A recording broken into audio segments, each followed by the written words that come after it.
In a world where youth are struggling with employment, in my hand is a chunk of soil. This is a chunk of gold. Soil is where we came from, and soil is where all of our solutions are. My name is Agatha Mwende. I come from Kenya. I am a youth championing nutrition and food security. And Chakula Fiti is an organization that is geared to promoting proper nutrition, health across all households. Food security, once combated from a household level, is something that can create a positive ripple throughout the nation, if not the world. Around the period of COVID, we were really hurt in terms of necessity and availability of good food. Food is important for life, and nutritious food is important for good health. I decided to start a company, a movement that would enable people just to understand what nutritious eating or nutritious food is, and also bring about the importance and the need to farm. When I say farming, I am talking about organic farming.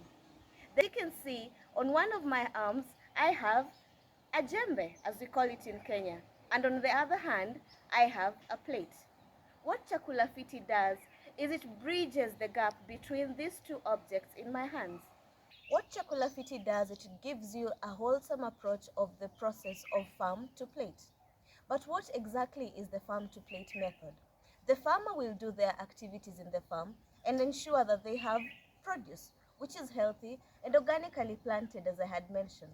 But as a nutritionist, what is in my hands? What nutritive quantities are in my hands? And how do we convert these leaves into a nutritive food onto your plate, which you will then assimilate and ensure that you have a good health, which will sustain your good life? Those questions and those loopholes are what Chakula Fiti does. We start the journey with you from the farm to your plate and everything in between. In this process also, we create employment, because how does this food get from this point onto your plate? There has to be transportation, and that is where people gain their employment from. The land is also massive, and it needs tillage and proper handling, and that is also where employment comes from. So Chakula Fiti has a wholesome approach and brings about a wholesome solution onto the problems that face us in terms of nutrition and food security.